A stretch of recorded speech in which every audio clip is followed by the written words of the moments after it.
Good morning प्यारे बच्चों। हम लोग क्लास 9 की फिजिक्स में ग्राफी विधि से गति के समीकरणों को निकालना सीखने जा रहे हैं। आप जानते हैं कि जो गति के तीनों समीकरण हैं, सरल रेखीय गति के तीनों समीकरण, उनको हम गणितीय विधि से आपको निकालना बता दिए हैं। पहला समीकरण आपका था v बराबर u प्लस ए टी। दूसरा समीकरण आपका था s बराबर U T plus half A T square. और तीसरा समीकरण आपका था v स्क्वायर बराबर यू स्क्वायर प्लस 2as। ये तीन समीकरण थे, जहां v क्या था? v आपका अंतिम वेग था, u क्या था? प्रारंभिक वेग था, a क्या था? एक समान त्वरण था, t क्या था? लिया गया समय था, s चली गई दूरी थी, u प्रारंभिक वेग, t समय, a एक समान त्वरण, t समय, v अंतिम वेग, u प्रारंभिक वेग, a एक समान त्वरण और s चली गई दूरी। तो इन समीकरणों को आप गणितीय विधि से निकालना जान गए हैं। अब गति के समीकरण को ग्राफी विधि से निकालना, तो क्या चीज है कि गति के समीकरणों को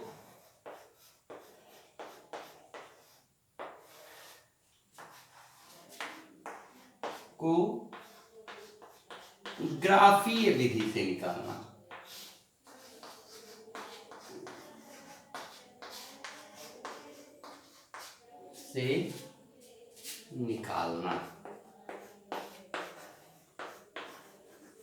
यानी कि हम कैसे ग्राफ के माध्यम से गति के समीकरणों को निकाल सकते हैं। तो जो पहला समीकरण है जिसे ग्राफीय विधि से निकालना है, उसको कहते हैं वेग समय संबंध के लिए समीकरण। जो पहला समीकरण है उसको हम क्या कहते हैं? ये हो गया। तो जो पहला समीकरण है वो कहलाएगा नंबर 1 वेग समय संबंध के लिए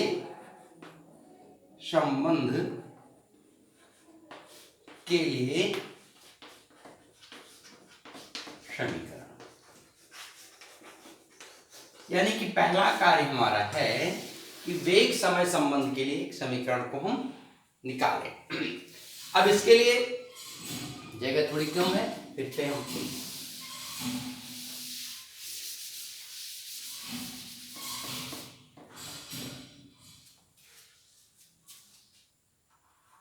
वेग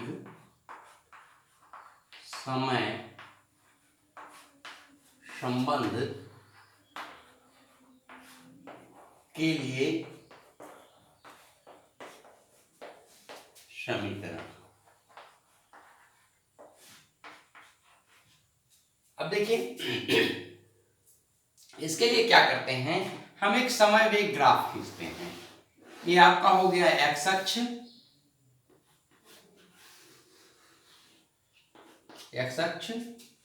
ये आपका हो गया वाई अक्ष, आपका वर्जन 0 0 हो गया। कोई वस्तु है जिसका प्रारंभिक वेग u है, एक समान त्वरण a से चलती है और स्मॉल t समय में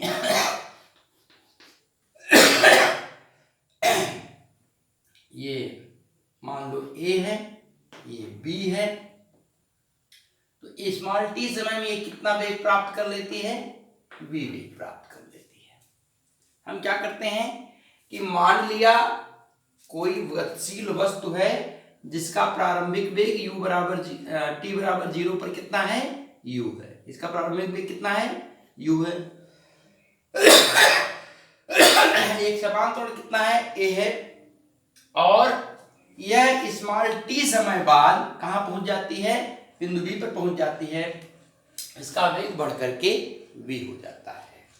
अब देखिए, इतनी दूरी u हो गई, तो ये वाली दूरी कितनी हो गई, v हो गई। हम बिंदु A से एक लंब डाल दें ऐसे, तो चूंकि ये वाली दूरी u है तो इतनी ही बराबर दूरी ये है, तो ये भी दूरी क्या हो जाएगी, u हो जाएगी।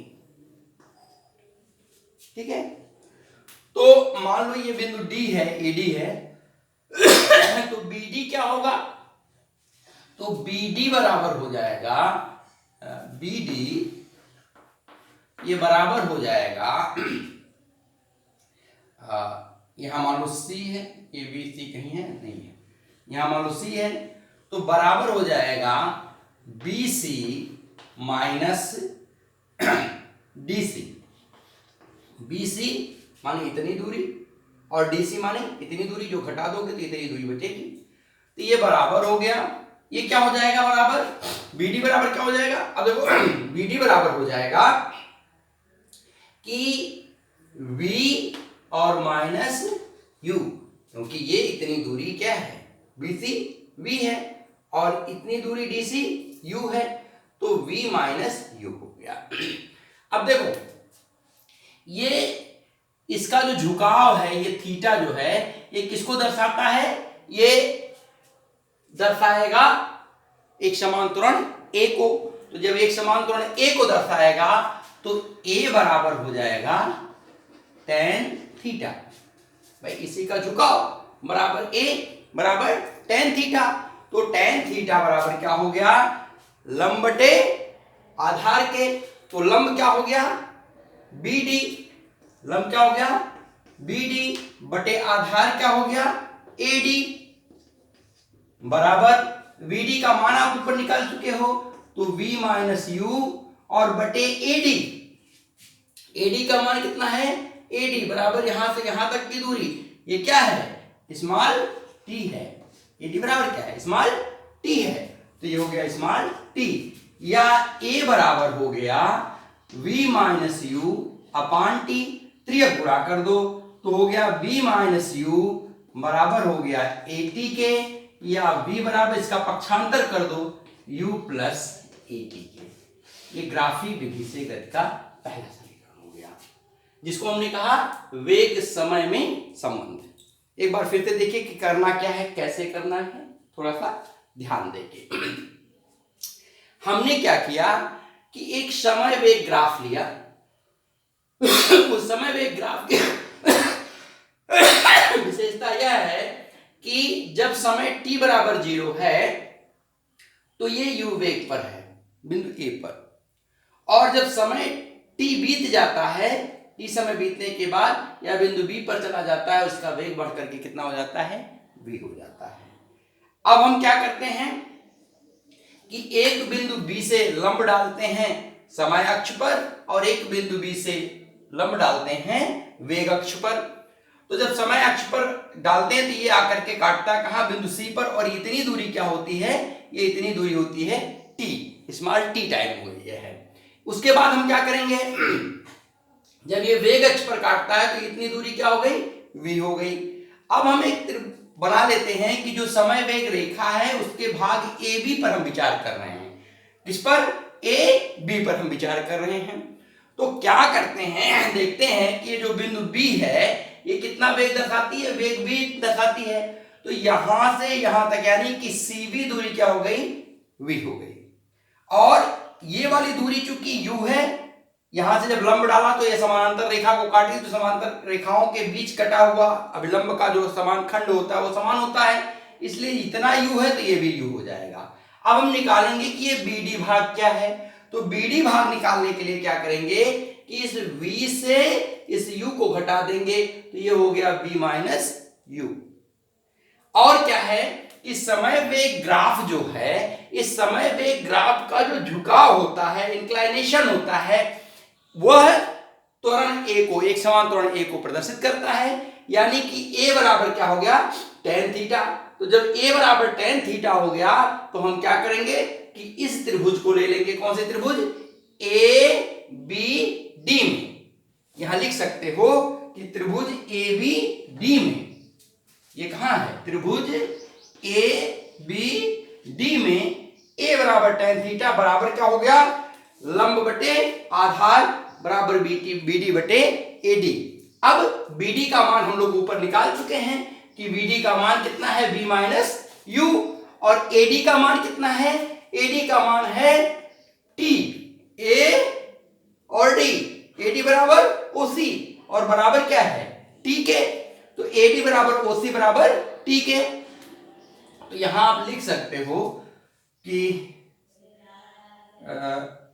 ऐसे लिख दो,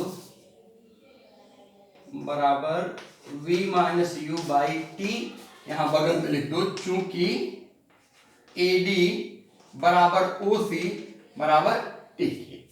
अब क्या हुआ, ये बराबर हो गया, A बराबर V minus U by T, त्रियक गुणा किया, ये हो गया AT, तो V माइनस U बराबर AT। हम ये ऋणात्मक है, पक्षांतर कर देंगे, उधर जाएगा, धनात्मक होगा, तो क्या हुआ, V बराबर U प्लस AT। यह समीकरण नंबर 1 प्राप्त हो गया। कुछ करना नहीं है, बस अगर आप ये ग्राफ ध्यान दे लो तो सारे काम हो जाएंगे। ये हो गया ग्राफी विधि से गति का प्रथम समीकरण। अब देखिए जरा सा ग्राफी विधि से गति का द्वितीय समीकरण।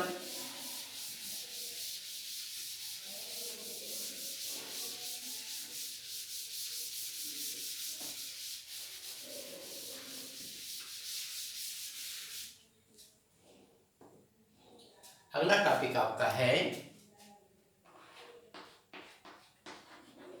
ग्राफीय विधि से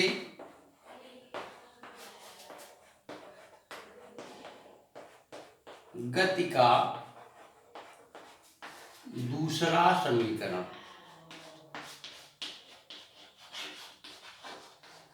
एक चीज ध्यान देने की चीज है कि ठीक है, गृह परीक्षाओं में तो ये लिखा जाएगा कि गति के समीकरण को ग्राफी विधि से निकालिए या गणितीय विधि से निकालिए, लेकिन कभी भी किसी कंपटीशन में या बोर्ड की परीक्षाओं में कभी भी गति के समीकरण को निकालने के लिए ऐसा कभी नहीं कहा जाता है कि इसको ग्राफी विधि से निकालिए, इसको कलन विधि से निकालिए, इसको गणितीय विधि से निकालिए।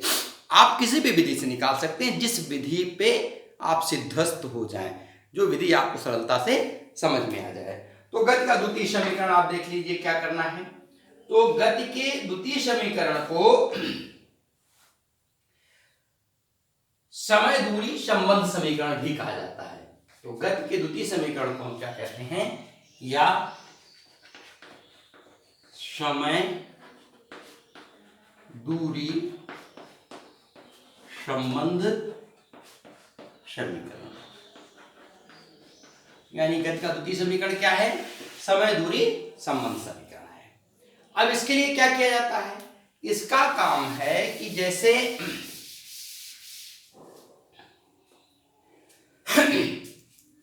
यह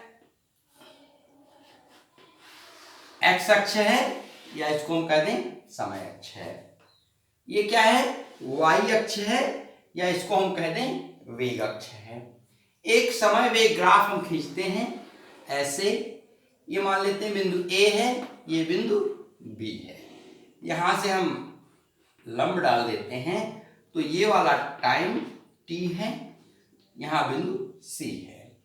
अब क्या करते हैं, इससे वेग अक्ष पर एक लंब डाल देते हैं बिंदु बी से, तो ये वाला पॉइंट कोई भी लिख लो, सी वहां रख दिया, ये ई है, और यहां से यहां तक की दूरी क्या है, वी है। ये वाली दूरी क्या है, स्मॉल यू है। हम बिंदु ए से इस पर लंब डाल देते हैं, तो ये पॉइंट डी मिलता है, और ये डी पॉइंट क्या है, इतनी दूरी यू होगी और ये दूरी टी होगी। अब हमको क्या करना है कि समय दूरी संबंध निकालना है।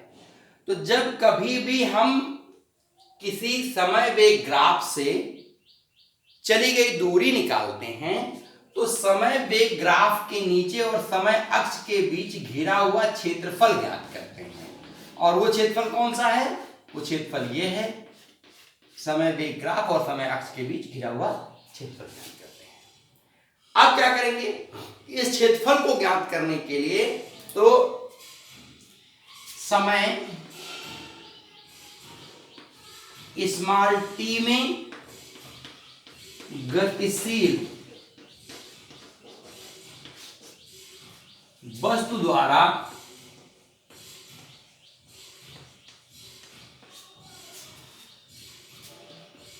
तय की गई दूरी, तय की गई दूरी, ये बराबर क्या हो गया, समय वेग ग्राफ तथा समय अक्ष के बीच घिरा क्षेत्रफल, घिरा क्षेत्रफल, ये निकालना है आपको। तो क्या हो गया कि S बराबर, अब देखो ये पूरा क्षेत्रफल है, इसको हम दो भाग में बांट लेते हैं। किस किस भाग में, एक इसको कर लेते हैं जो एक त्रिभुज के रूप में प्राप्त होता है और ये एक आयत के रूप में प्राप्त होता है।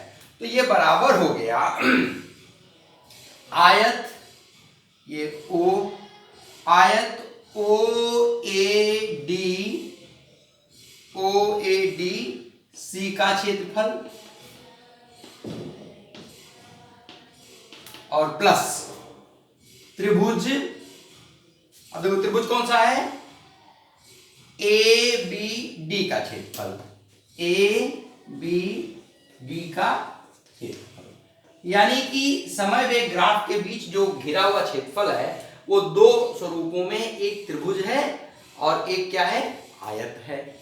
बराबर क्या हो गया, अब देखो आयत, आयत कैसे इसका निकालोगे, ये जो चौड़ाई है वो u है और ये जो लंबाई है वो t है, तो लंबाई गुणे चौड़ाई, तो क्या हो गया u गुणे t धन। अब ध्यान देना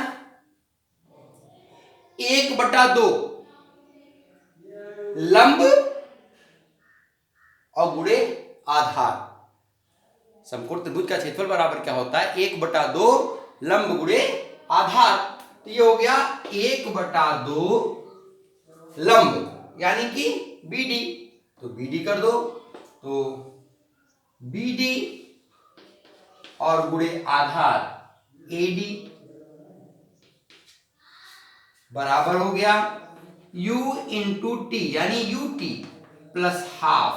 अब ध्यान देना BD क्या है, अभी आपने निकाल रखा था कि BD बराबर था V माइनस U, तो क्या हो गया BD बराबर V माइनस U और इंटू टी के।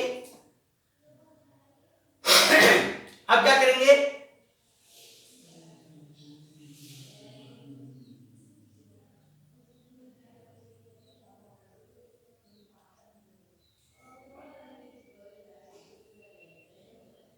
देखिए यहां तक आपका आ गया और हमको करना है UT plus half AT square.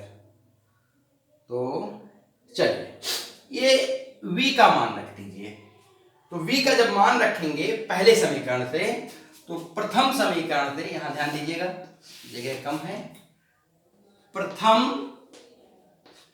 समीकरण से V का मान रखने पर, प्रथम समीकरण से V का मान रख दीजिए, तो ये बराबर हो गया, देखो बराबर हो गया UT प्लस, यहां V का मान रख रहे हैं, तो V का मान रख रहे हैं तो U प्लस V बराबर U प्लस AT और माइनस U और इंटू T, ये मान रखा V का। अब क्या हुआ, यह U माइनस में और ये U प्लस में हो गया। अच्छा 1/2 देखो आगे लगा हुआ है यहां पर 1/2, तो क्या हो गया, ये बराबर हो गया UT प्लस 1/2, देखो AT और इंटू T, AT स्क्वायर, यानी कि S बराबर UT plus half AT square, ये गति का दूसरा समीकरण हो गया। इसको जरा सा एक बार फिर से देख लीजिए, कुछ जगह कम पड़ जा रही है फिलहाल, एक बार फिर से बता रहा है, रुक जाइए।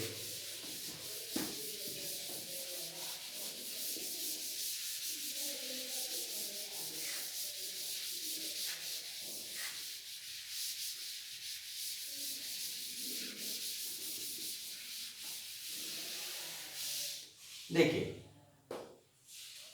हम करने क्या जा रहे हैं, ग्राफीय विधि से, ग्राफीय विधि से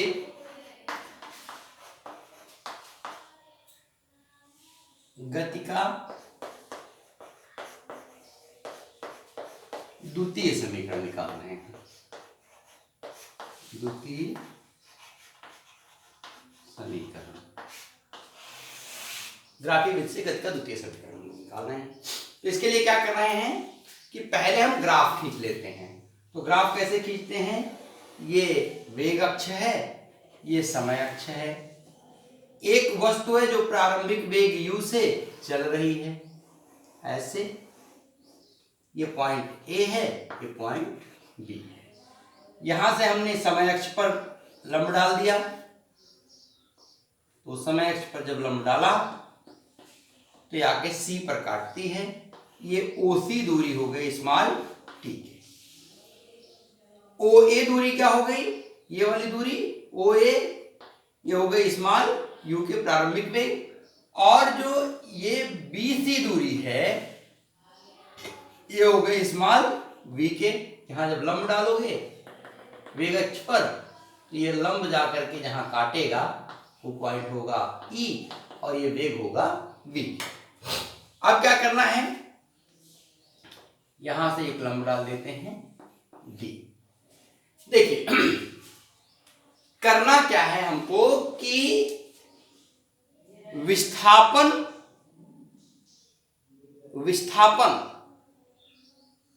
कितना प्राप्त करता है t सेकेंड में, इस बात को हमको ज्ञात करना है, यानी कि समय और विस्थापन ग्राफ ज्ञात करना है।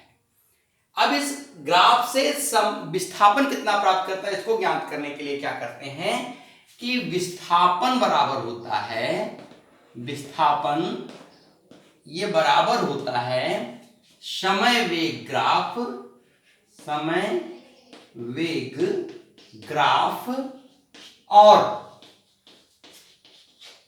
समय अक्ष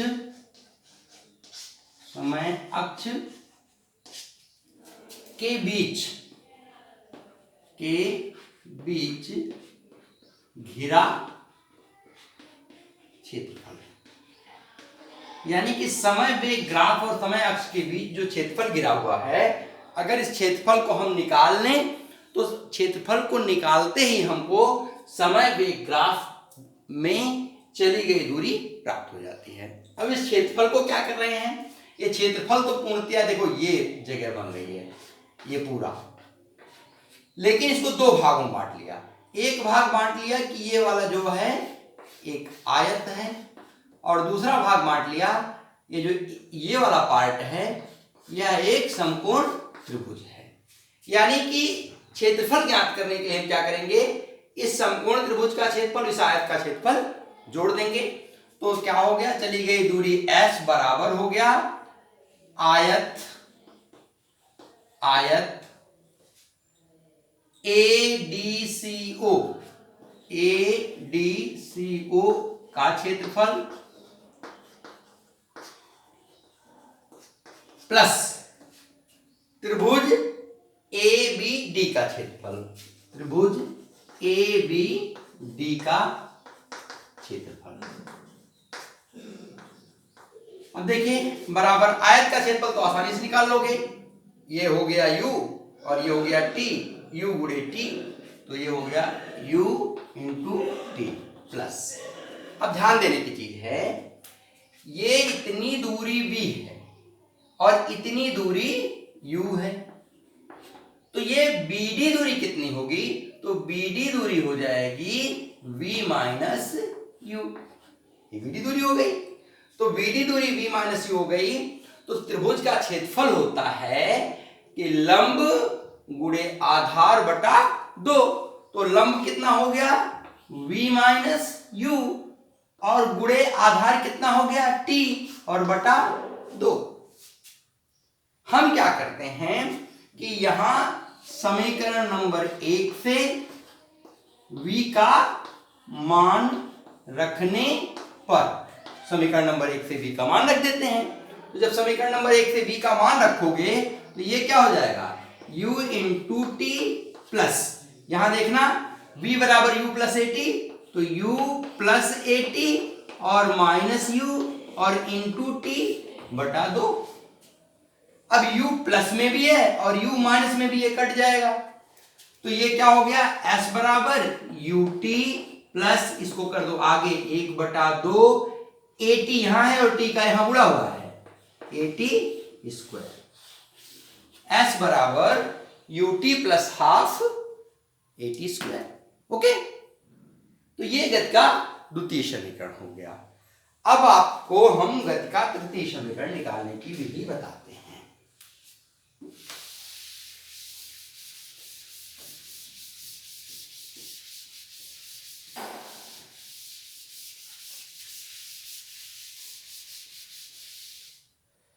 अगला टॉपिक है ग्राफीय विधि से गति का तृतीय समीकरण।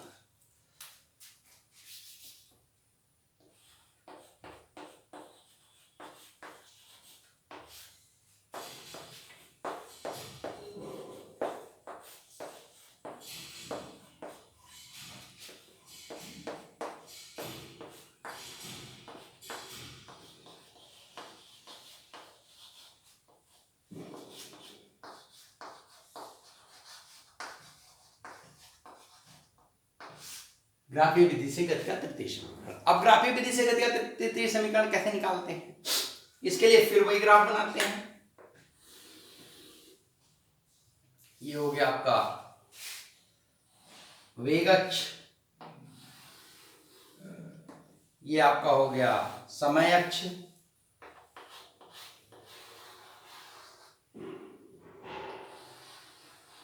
ये आपका हो गया मूल बिंदु। एक वस्तु है जो प्रारंभिक वेग u से चलना प्रारंभ करती है और स्मॉल t समय में ये वेग v प्राप्त कर लेती है। ये C पॉइंट है, ये पॉइंट A है, ये पॉइंट B है। अब क्या करते हैं, O है, अब यहां से लंब डाल देते हैं बिंदु V पर, ये V है और ये पॉइंट E है, वेग V है। अब इसमें भी हम समय वेग ग्राफ से चली गई दूरी ही ज्ञात करते हैं, लेकिन उसके लिए हम क्या करते हैं, संपूर्ण क्षेत्रफल को एक साथ निकाल लेते हैं। संपूर्ण क्षेत्रफल को एक साथ निकालते हैं, ये वाली दूरी आपकी क्या हो गई, V हो गई। तो चली गई दूरी S बराबर हो गया समलंब चतुर्भुज ओ ए बी सी का क्षेत्रफल, ओ ए बी सी या समलंब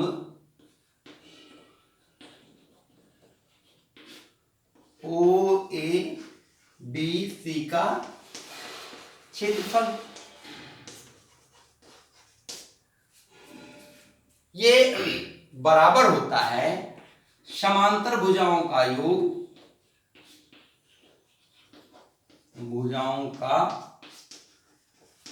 योग गुणे बीच की लंबवत दूरी और बटा 2। समांतर भुजाओं का योग गुणे बीच की लंबवत दूरी बटा 2, ये बराबर हो जाएगा। देखो समानांतर भुजाएं कौन सी हैं, ये है OA और ये है BC, तो OA बराबर क्या आपका है, U है, तो ये बराबर हो गया U प्लस, अब ध्यान देना, U प्लस BC V और समांतर भुजाओं का योग हो गया गुणे उनके बीच की दूरी OC, OC बराबर T और बटा 2, यानी कि s बराबर हो गया आपका u प्लस बी और इंटू टी और बटा 2। अब हम क्या करेंगे, हम लिखेंगे गति के प्रथम समीकरण से, गति के प्रथम समीकरण से, गति के प्रथम समीकरण से क्या हो जाएगा, v बराबर u प्लस ए टी के, या यहां ध्यान देना, या इसको पक्षांतर कर दो तो v माइनस यू बराबर हो गया ए टी के, या t बराबर हो गया v माइनस यू बटे ए, यहां से बात दिया जाएगा। यह मान जो है, इसी मान को हम यहां रख देते हैं। तो जब इस मान को रखते हैं तो ये बराबर हो गया, देखो u प्लस वी बाई 2, ऐसे कर दो, या u प्लस बी और इंटू, ध्यान दीजिएगा, u प्लस बी इंटू हो गया v माइनस यू वाई ए, और सबके बटा क्या है, 2 है। या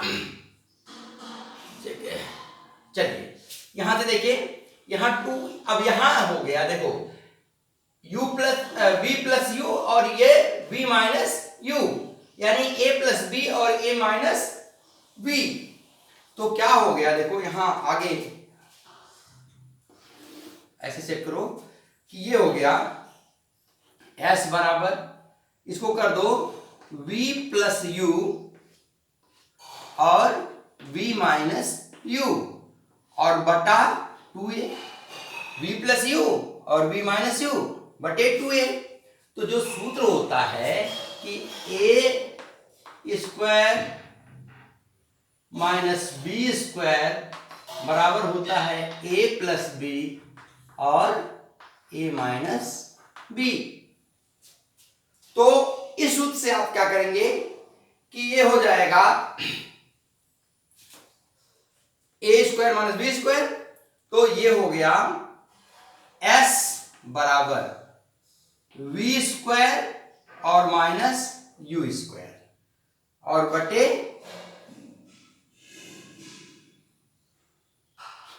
2a।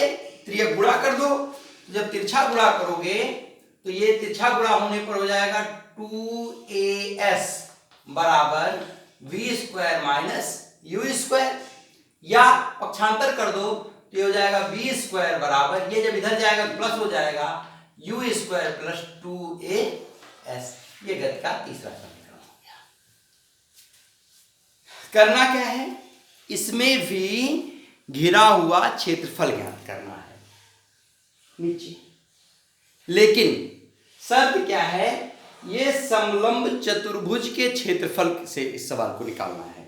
और जब समलंब के चतुर्भुज से आप निकालेंगे, समलंब चतुर्भुज के क्षेत्रफल से निकालेंगे, तो इस विधि का आप प्रयोग करते हुए आएंगे।